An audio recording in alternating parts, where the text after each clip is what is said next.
chronique du patrimoine.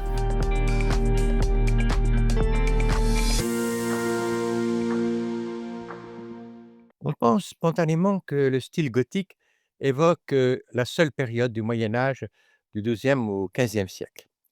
L'exposition du Louvre-Lens reconsidère en profondeur une telle simplification au vu du déploiement du gothique à travers les siècles, d'où le S du titre gothique au pluriel. Mais qu'est-ce qu'un style? Si on parle d'un gothique médiéval, d'un gothique international, d'un gothique du XIXe siècle et même d'un gothique contemporain, comment finalement caractériser ce style puisque ce ne sont ni la période, ni la région, ni même certaines formes, l'arc-boisé par exemple, qui le définissent? Le grand historien de l'art, Erwin Panofsky, définit le style comme une forme de la pensée, une manière de voir le monde, une manière d'être. Les expressions gothiques rassemblées à Lens ont un point commun: l'affranchissement des normes classiques de la mesure, de la raison et de l'équilibre.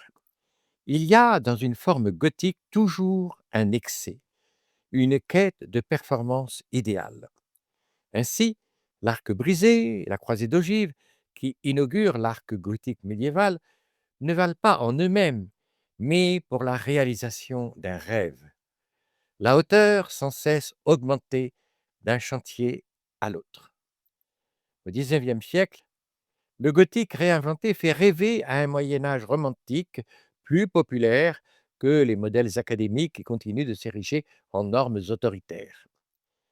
Même en pleine Renaissance, comme à l'aube de la société industrielle, on construit encore des églises dans le style gothique pour affirmer la permanence du religieux en plein siècle des Lumières ou du progrès. La mode gothique actuelle cultive des apparences souvent provocantes qui choquent le bon goût.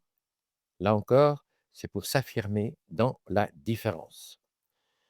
Quand Vasari invente la dénomination très péjorative de gothique au XVIe siècle, il ne se trompe pas tant, puisqu'il sent toute la puissance barbare de ces expressions anticonformistes qui s'opposent à la tradition gréco-romaine, laquelle régulièrement s'impose comme l'expression d'une culture élitiste.